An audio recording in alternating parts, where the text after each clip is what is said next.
You know, family members and listeners alike, the uber wealthy have a strange way of being disciplined as it relates to their cognitive capabilities.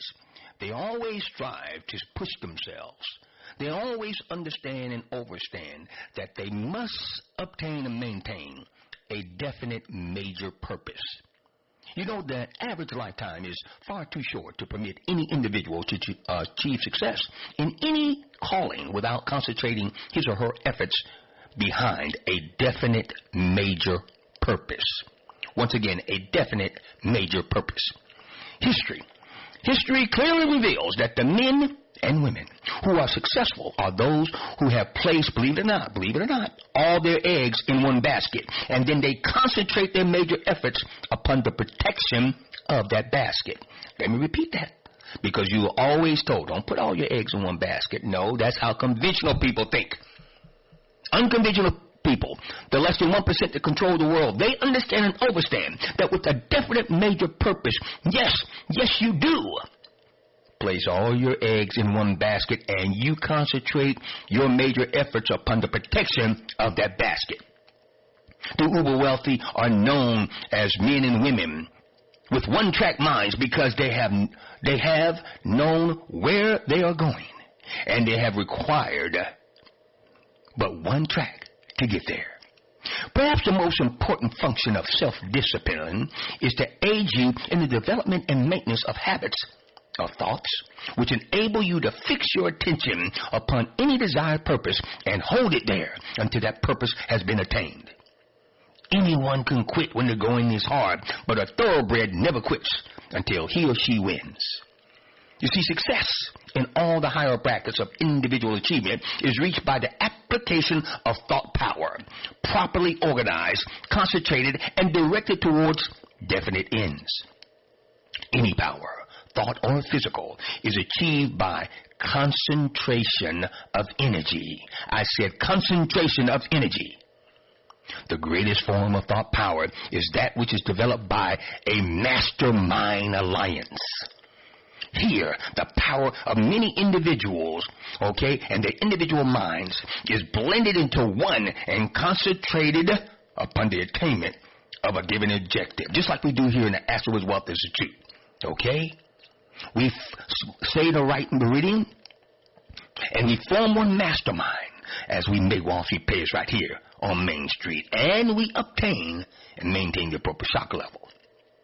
The scientist concentrates his mind upon the search for hidden facts and secrets of nature, and the combined powers of the universe seem to conspire to reveal these secrets to him.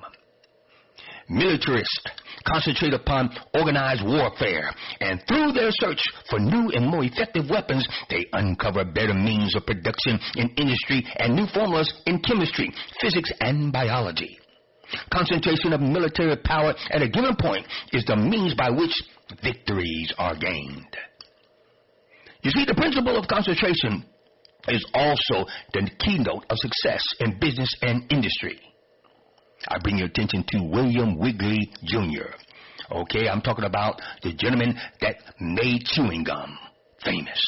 William Wigley Jr. concentrated upon the manufacturing of a 5-cent package of chewing gum and lived to see an entire nation take up the habit of chewing gum, not to mention the fortune he accumulated through his efforts.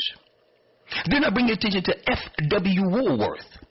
F.W. Woolworth concentrated upon the operation of 5 and 10 cent stores and accumulated a fortune from the sale of gadgets and trinkets in the low-price merchandise field. Then there was John D. Rockefeller. John D. Rockefeller concentrated upon refining and selling petroleum and made this occupation yield him a fortune sufficient for the needs of thousands of people. Henry Ford concentrated upon the manufacturing and distribution of a low-price automobile and became the directing head of one of America's greatest industrial empires. Edgar Bergen concentrated upon a block of wood called Charlie McCarthy and made it bring him fame and fortune far beyond his ordinary needs or anything he had ever known before. Madame Curie concentrated upon the discovery of radium, and kept her mind focused on that one purpose until nature was forced to give her the secret of radium.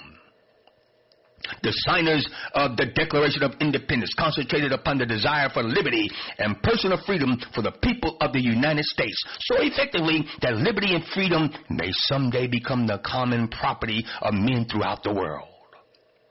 Andrew Carnegie concentrated upon the manufacturing and sale of steel. He remained so steadfast in his purpose that he is credited with bringing about the greatest steel age, which was destined to raise the standards of living of an entire nation and the entire world. His efforts yielded him personally more money than he could give away during his lifetime. Wilbur and Orville Wright concentrated upon the building of airplanes and lived to see the production of their minds become the master of the earth, or the world, or of the air, I should say. Though he was without formal education, Thomas A. Edison concentrated upon scientific inventions and lived to see the products of his mind serve mankind in no less than 100 different ways. The world is indebted to him for the great electrical age, which has lessened man's manual labor and improved the American way of life. Control your mind, and you will never be controlled by the minds of others, beloved. Henry J. Kaiser concentrated upon building ships to fill the emergency needs of this country at war. Though he had never built ships before, he concentrated on his job so effectively that he amazed the entire shipbuilding industry by his speed and efficiency, excelling the efforts of men who had been engaged in shipbuilding all their lives. And the whole of American industry at the outset of World War II concentrated upon the production of war materials so effectively that the United States, an unprepared nation at the time, was spared defeat, and the world was astounded by the United States' efficiency. Concentrate on one's major purpose, on one's assignment in life, and it will give you a clear picture of what you are supposed to do as you have been placed on this planet.